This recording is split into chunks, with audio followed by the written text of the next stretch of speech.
লালমনিরহাটে ইসলামী যুব আন্দোলন বাংলাদেশ এর জেলা যুব সম্মেলন 2025 অনুষ্ঠিত হয়েছে। শনিবার 15 ফেব্রুয়ারি সকাল 10টায় লালমনিরহাট রেলওয়ে স্টেশন সংলগ্ন দলীয় কার্যালয়ে এ সম্মেলন অনুষ্ঠিত হয়।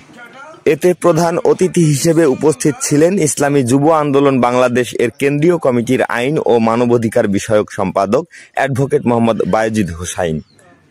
বিশেষ অতিথি হিসেবে এ সময় উপস্থিত ছিলেন ইসলামী আন্দোলন বাংলাদেশ লালমনিরহাট জেলা শাখার সভাপতি হাফেজ মোহাম্মদ আজহারুল ইসলাম, ইসলামী আন্দোলন বাংলাদেশ এর লালমনিরহাট জেলা শাখার সহসভাপতি ও লালমনিরহাট 1 আসনের সম্ভাব্য সংসদ সদস্য পদপ্রার্থী শাইখুল হাদিস মোহাম্মদ ফজলুল করিম শাহরিয়া, জাতীয় ওলামা মাশায়েখ আইম্মা পরিষদ লালমনিরহাট জেলা শাখার সভাপতি মাওলানা মোহাম্মদ ইব্রাহিম খলিল, ইসলামী যুব আন্দোলন বাংলাদেশ লালমনিরহাট জেলা শাখার সভাপতি মাওলানা সাইফুল্লাহ বিন আব্দুল্লাহর সভাপতিত্বে এ সময় বিশেষ অতিথি হিসেবে আরও উপস্থিত ছিলেন ইসলামী আন্দোলন বাংলাদেশ এর লালমনিরহাট জেলা শাখার সিনিয়র সহসভাপতি ও লালমনিরহাট 2 আসনের সম্ভাব্য সংসদ সদস্য পদপ্রার্থী মুফতি মোহাম্মদ মাহফুজুর রহমান, ইসলামী আন্দোলন বাংলাদেশ এর লালমনিরহাট জেলা শাখার সেক্রেটারি ও লালমনিরহাট 3 আসনের সম্ভাব্য সংসদ সদস্য পদপ্রার্থী আলহাজ মোহাম্মদ মোকসেদুল ইসলাম, ইসলামী শ্রমিক আন্দোলন বাংলাদেশ এর লালমনিরহাট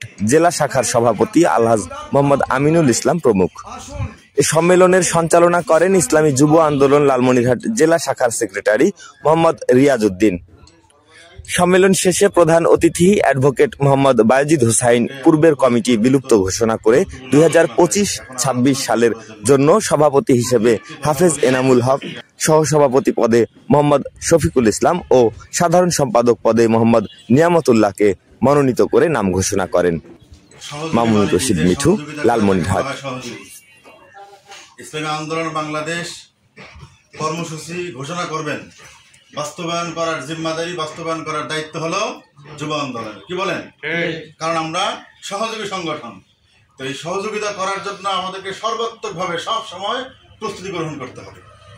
এই প্রস্তুতি যে গ্রহণ করব, আজকে একটা অন্যায়ের প্রতিবাদে আন্দোলনের পক্ষ থেকে জেলায় একটা বিক্ষোভের ডাক দেওয়া হয়েছে। আমি আমার ইউনিয়ন থেকে, আমি আমার উপজেলা থেকে যদি ব্যাপকভাবে যুবক উপস্থিত করতে পারি, সুতরাং সেই ইমোশনকে কাজে লাগিয়ে সবসময় জন্য বাঘের মতো আপনারা গর্জন দিয়ে উঠবেন। ইসলাম বিরোধী কোনো শক্তি, কোন নাস্তিকবাদী শক্তি যেন লালমনিরহাটে কোনো স্থান না পায়, সবসময় জন্য গলা নিচু করে থাকে, সেভাবে আপনারা সব সূত্রে ভূমিকা পালন করবেন ইনশাআল্লাহ।